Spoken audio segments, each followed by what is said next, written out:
জয় গুরু, জয় শ্রী শ্রীরাম ঠাকুর। সংসারে কে কার গুরু নন, আবার কে কার গুরু হন, এ বলা বড্ড কঠিন।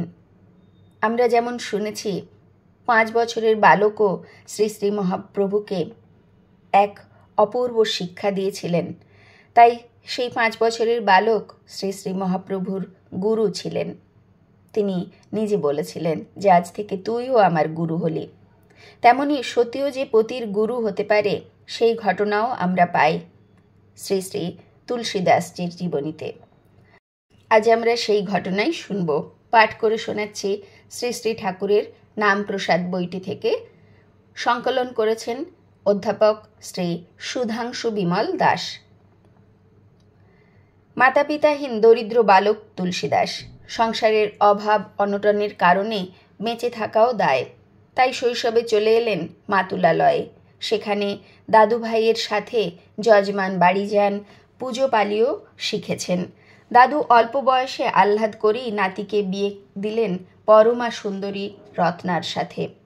বিয়ের পর তুলসীদাস স্ত্রীর প্রেমে কাতর, তাঁর মোহে বিভোর।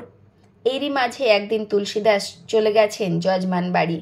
এদিকে বাড়িতে সংবাদ এলো রত্নার বাবা ভীষণ অসুস্থ, তাই রত্না অতি সত্বর চলে গেলেন বাপের বাড়ি। রাতে বাড়ি ফিরে শ্রী তুলসীদাসজি দেখলেন তাঁর স্ত্রী বাড়িতে নাই, তিনি বাপের বাড়ি গেছেন। তাই বিলম্ব না করে অন্ধকার রাতেই তিনি ছুটে চললেন শ্বশুর বাড়ি। পথে শুরু হলো প্রচণ্ড ঝড় বৃষ্টি। সব উপেক্ষা করে তিনি ভিজে লণ্ডভণ্ড হয়ে গভীর রাতে পৌঁছলেন শ্বশুরালয়। রত্না স্বামীর এ হেন করুণ অবস্থা দেখে হতবাক, কিন্তু লজ্জা আর সংকোচে তিনি নিজে কিছুই করতে পারলেন না। এদিকে রত্নার ভাই বোন আর বৌদিরা তার বিপন্ন অবস্থায় কোনো ব্যবস্থা তো করলেনই না, বরং নানা প্রকার কটাক্ষ আর বিদ্রূপ করতে লাগলেন। স্বামীর প্রতি এদের আচরণ আর অবহেলা রত্নার কাছে অসহ্য মনে হলো।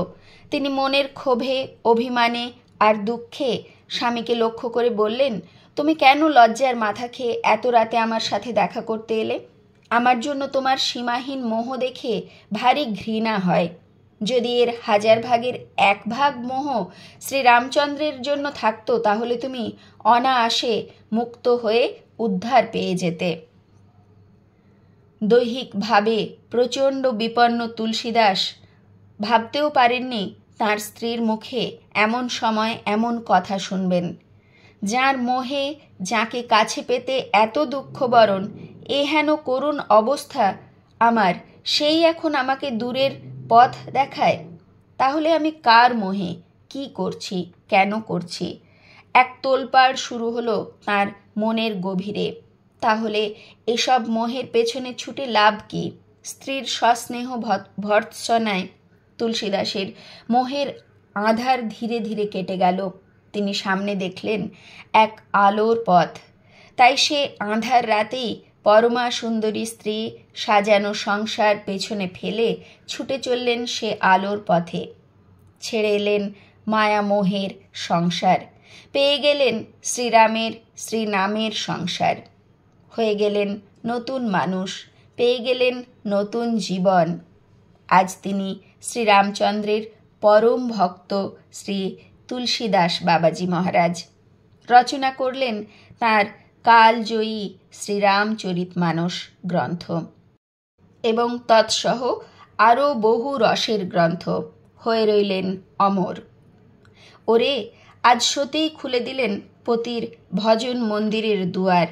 সতী হলেন পতির আলোর পথের দিশারি, হলেন মহামুক্তির পথপ্রদর্শক। সতী হলেন পতির গুরু। এরূপ স্ত্রী তো সহধর্মিণী, অর্ধাঙ্গিনী।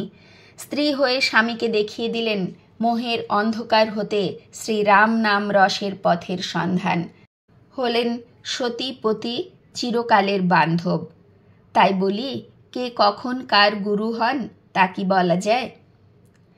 প্রায় এইরূপ একই ঘটনা আমরা বিল্লুমঙ্গলে পাই।